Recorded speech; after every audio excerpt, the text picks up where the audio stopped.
ನಮ್ಮೆಲ್ಲರ ನೆಚ್ಚಿನ ಜಿಲ್ಲಾಧ್ಯಕ್ಷರು, ರಾಜ್ಯದ ಹಿರಿಯ ಉಪಾಧ್ಯಕ್ಷರಾದಂಥ ಶ್ರೀಯುತ ರವಿ ಎಲ್ ಗುಂಜಕರ್ ಸರ್ ಅವರೇ, ಈ ಸಭೆಯಲ್ಲಿ ಭಾಗಿಯಾಗಿರುವಂಥ ಜಿಲ್ಲಾ ಗೌರವಾಧ್ಯಕ್ಷರು ಹಿರಿಯರಾದಂಥ ಶ್ರೀಯುತ DS ತಳವಾರ್ ಸರ್ ಅವರೇ,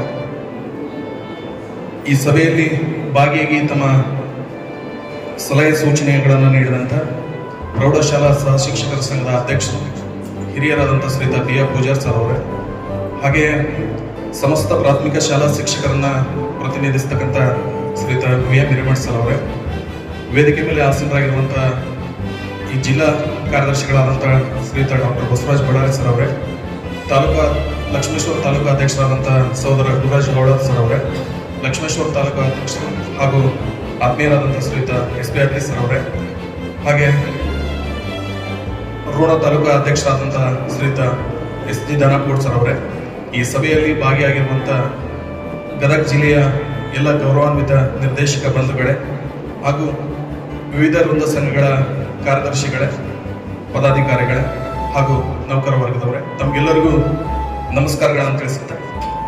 ಇದುವರೆಗೆ ಚರ್ಚೆಯಾದಂತೆ ಮೊದಲನೇದಾಗಿ ರಾಜ್ಯಾಧ್ಯಕ್ಷರ ಅಭಿನಂದನಾ ಸಮಾರಂಭಕ್ಕೆ ಸಂಬಂಧಪಟ್ಟಂತೆ ಅತ್ಯಂತ ಪ್ರಸ್ತುತವಾಗಿರ್ತಕ್ಕಂಥ ವಿಷಯ, ಸಮಸ್ತ 6 ಲಕ್ಷ ಸರ್ಕಾರಿ ನೌಕರರನ್ನ ಪ್ರತಿನಿಧಿಸಿ 2019ರಿಂದ ಇಲ್ಲಿಯವರೆಗೆ ನಾವು ನೀವೆಲ್ಲ ನೋಡ್ತಿದ್ದೀವಿ. ಪ್ರತಿಯೊಬ್ಬ ನೌಕರರ ಮನೆ ಮಾತಾಗಿರುವಂತಹ ಶ್ರೀಯುತ CS ಷಡಕ್ಷರಿಯವರು ನಮ್ಮ ಅಭಿನಂದನೆಗೆ ಅತ್ಯಂತ ಅರ್ಹವಾದಂಥ ವ್ಯಕ್ತಿ. ಅವರಿಗೆ ಮಾಡಿರುವ ಕೆಲಸಗಳಿಗೆ ನಾವೆಲ್ಲ ವಿಶೇಷವಾಗಿ ರಾಜ್ಯದ ವಿವಿಧ ಜಿಲ್ಲೆಗಳಲ್ಲಿ ಸಲ್ಲಿಸಿರುವಂತಹ ಅಭಿನಂದನೆಗಿಂತ ವಿಶೇಷ ಅಭಿನಂದನೆ ಇಲ್ಲಿರೋದಾಗಿರ್ಬೇಕಂತಕ್ಕಂಥದ್ದನ್ನ ನಾನು ವ್ಯಕ್ತಪಡಿಸ್ತಾ, ನಾವೆಲ್ಲ ತಾಲೂಕುಗಳಿಂದ ಸಂಪೂರ್ಣವಾಗಿ ಸಹಕಾರ ನೀಡ್ತೇವೆ ಅಂತಕ್ಕಂಥ ಮಾತನ್ನ ತಮ್ಮೆದುರಿಗೆ ವ್ಯಕ್ತಪಡಿಸುತ್ತೇನೆ ಅಧ್ಯಕ್ಷರೇ. ಹಾಗೆ ಎರಡನೇದಾಗಿ ಜಿಲ್ಲಾ ಮಟ್ಟದ ಕ್ರೀಡಾಕೂಟದ ಬಗ್ಗೆ ಪ್ರಸ್ತಾಪನೆ ಮಾಡಿದ್ರಿ. ಜಿಲ್ಲಾ ಮಟ್ಟದ ಕ್ರೀಡಾಕೂಟದ ನಾನು ಡೇಟ್ ಬಗ್ಗೆ ಒಂದಿಷ್ಟು ನನ್ನ ಅನಿಸಿಕೆಗಳನ್ನು ಹೇಳಿಕ್ಕೆ ಇಷ್ಟಪಡ್ತೀನಿ. 10ನೇ ತಾರೀಕಿನಿಂದ 20ನೇ ತಾರೀಕಿನ ತನಕ 6ನೇ ತರಗತಿಯಿಂದ ಹಿಡಿದು 9ನೇ ತರಗತಿಯ ವಿದ್ಯಾರ್ಥಿಗಳ ಪರೀಕ್ಷೆಗಳ ಆರಂಭ ಆಗ್ತವೆ ಅಧ್ಯಕ್ಷರೇ. 21ನೇ ತಾರೀಕಿನಿಂದ ಏಪ್ರಿಲ್ 4ನೇ ತಾರೀಕಿನವರೆಗೆ SSLC ಪರೀಕ್ಷೆಗಳು ಇರ್ತಾವೆ.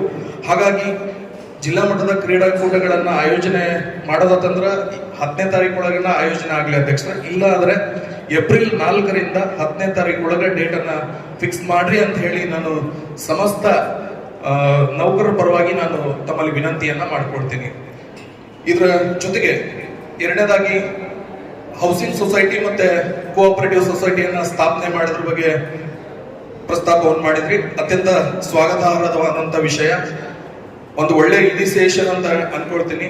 DS ತಳವಾರ್ ಸರ್ ಹೇಳ್ದಂಗ ತಮ್ಮ ಅವಧಿಯಲ್ಲಿ ಅದನ್ನು ಉದ್ಘಾಟನೆ ಆಗ್ಲಿ ಅಂತಕ್ಕಂಥ ಅಭಿಮತವನ್ನ ನಾನು ಕೂಡ ವ್ಯಕ್ತಪಡಿಸ್ತೀನಿ ಸರ್. ಇದ್ರ ಜೊತೆಗೆ ಒಂದಿಷ್ಟು ಸಲಹೆಗಳನ್ನ ತಾವು ವ್ಯಕ್ತಪಡಿಸಿದ ಒಂದು ಏನು ಶಾಲರಿ ಅಕೌಂಟಿಗೆ ಸಂಬಂಧಪಟ್ಟಂತೆ ಬಹುತೇಕ ನೌಕರರು ನಾವೆಲ್ಲ SB ಅಕೌಂಟ್ಗಳನ್ನ ಹೊಂದಿದ್ದೀವಿ, ಅಂದ್ರೆ ಉಳಿತಾಯ ಖಾತೆಗಳನ್ನ. ಅವುಗಳನ್ನ ನಾವು ಶಾಲರಿ ಅಕೌಂಟ್ ಅನ್ನ ಪರಿವರ್ತನೆ ಮಾಡ್ಲಿಕ್ಕೆ ಆಲ್ರೆಡಿ 2 ವರ್ಷಗಳಿಂದ ಅವಕಾಶವನ್ನ ಬ್ಯಾಂಕ್ಗಳು ನಮ್ಗೆ ನೀಡಿದವು. ಅದ್ರ ಅಂಗವಾಗಿ ನಾವು ಗೌರ್ಮೆಂಟ್ ಆದೇಶಕ್ಕೆ ಕಾಯೋದಕ್ಕಿಂತ ನಮ್ಮ DDOಗಳ ಮೂಲಕ ನಾವು ಬ್ಯಾಂಕ್ಗಳಿಗೆ ರಿಕ್ವಿಸಿಷನ್ ಕೊಟ್ರೆ ನಮ್ಮ ಅಕೌಂಟ್ಗಳನ್ನ ಈಗ ಇರುವಂತಹ SB ಅಕೌಂಟ್ಗಳನ್ನ ಶಾಲರಿ ಅಕೌಂಟ್ಗಳನ್ನಾಗಿ ಪರಿವರ್ತನೆ ಮಾಡಿಕೊಡ್ತಾರೆ. ಆ ಶಾಲರಿ ಅಕೌಂಟ್ ಅನ್ನ ಪರಿವರ್ತನೆ ಆದ್ರೆ ಏನ್ ಬೆನಿಫಿಟ್ಸ್ ಅಂತ ಹೇಳಿ ಸರ್ ಹೇಳಿದ್ರು. ನಮ್ಮ ಮೂಲ ವೇತನದ ಆಧಾರದ ಮೇಲೆ ಪ್ಲಾಟಿನಮ್ ಮತ್ತೆ ಡೈಮಂಡ್, ಗೋಲ್ಡನ್ ಮತ್ತೆ ಸಿಲ್ವರ್ ಅಂತ ಹೇಳಿ ನಮ್ಮ ಅಕೌಂಟ್ಗಳು ಪರಿವರ್ತನೆ ಆಗ್ತವೆ. ಆ ಅಕೌಂಟ್ಗಳು ಪರಿವರ್ತನೆ ಆದ್ರೆ ಸಾಮಾನ್ಯ ಇನ್ಸೂರೆನ್ಸ್ ಬಹುಶಃ 6 ಲಕ್ಷದಿಂದ 10 ಲಕ್ಷವರೆಗೆ ಐತಿ. ಎಕ್ಸಿಡೆಂಟಲ್ ಇನ್ಸೂರೆನ್ಸ್ 1 ಕೋಟಿ ರೂಪಾಯಿ ಐತಿ. ಜೊತೆಗೆ ಏರ್ ಇನ್ಸೂರೆನ್ಸ್ 1 ಕೋಟಿ ರೂಪಾಯಿ ಐತಿ. ಮತ್ತೆ ಶಾಶ್ವತವಾಗಿ ಅಂಗವೈಕಲ್ಯತೆಯನ್ನು ಪಡ್ಕೊಂಡ್ರೆ 1 ಕೋಟಿ ರೂಪಾಯಿಗಳನ್ನ ಇನ್ಸೂರೆನ್ಸ್ಗಳು ಇರತಕ್ಕಂಥದ್ದು. ಹಾಗಾಗಿ ನಾನು ನಿರ್ದೇಶಕ ಬಂಧುಗಳಲ್ಲಿ ಹಾಗೂ ನೌಕರಲ್ಲಿ ವಿನಂತಿ ಮಾಡ್ಕೊಳ್ತೀನಿ, ತಮ್ಮ DDOಗಳ ಮೂಲಕ ಬ್ಯಾಂಕ್ಗಳಿಗೆ ರಿಕ್ವಿಸಿಷನ್ ಕೊಟ್ಟು ತಮ್ಮ ಶಾಲರಿ ಅಕೌಂಟ್ಗಳನ್ನ ಪರಿವರ್ತನೆ ಮಾಡ್ಕೊಳ್ಬೇಕಂತ ಹೇಳಿ. ಇದ್ರ ಜೊತೆಗೆ PMJJBY ಅಂದ್ರೆ ಪ್ರಧಾನ ಮಂತ್ರಿ ಜೀವನ್ ಜ್ಯೋತಿ ಬಿಮಾ ಯೋಜನೆ ಅಂತ ಹೇಳಿ ಪ್ರತಿ ವರ್ಷ 436 ರೂಪಾಯಿ ಇನ್ಸ್ಟಾಲ್ಮೆಂಟ್ ಇದೆ. ಅದರ ಜೊತೆಗೆ PMSBY ಅಂತ ಹೇಳಿ ಪ್ರಧಾನ ಮಂತ್ರಿ ಸುರಕ್ಷಾ ಬಿಮಾ ಯೋಜನೆ ಕೇವಲ 20 ರೂಪಾಯಿ ಇರತಕ್ಕಂಥದ್ದು. ಇವು 2 ಇನ್ಸೂರೆನ್ಸ್ ಇದಕ್ಕೆ ನಾವೇ ಎನ್ರೋಲ್ಮೆಂಟ್ ಮಾಡ್ಕೋಬಹುದು. ESS ಪೋರ್ಟಲ್ ಹೋಗಿ ಅಲ್ಲಿ ಈ 2 ಯೋಜನೆಗಳನ್ನ ನಾವು ಪೋರ್ಟಲ್ ಮಾಡ್ಕೊಂಡ್ರೆ ನಮಗೆ ಇನ್ಸೂರೆನ್ಸ್ ಗಳನ್ನ ನಾವು ಪಡ್ಕೊಳ್ಬಹುದು. ಹಾಗಾಗಿ ಪ್ರತಿಯೊಬ್ಬ ವಿನಂತಿ ಮಾಡ್ಕೊಳ್ತೇನೆ ಸರ್. ಇಲ್ಲಿ ಹೈಸ್ಕೂಲ್ಗಳಲ್ಲಿ 2 ವಿಭಾಗ ಐತೆ ಸರ್, ಒಂದು ಪ್ಲಾನ್ ಒಂದು ನಾನ್ ಪ್ಲಾನ್ ಅಂತ ಹೇಳಿ.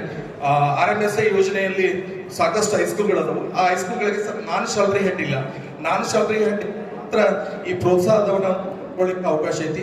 ಹಾಗಾಗಿ ನಾನ್ ಸ್ಯಾಲರಿ ಹೆಡ್ ಕ್ರಿಯೇಟ್ ಮಾಡಲಿಕ್ಕೆ ಅವಕಾಶ ಕೊಡ್ಬೇಕು ಸರ್.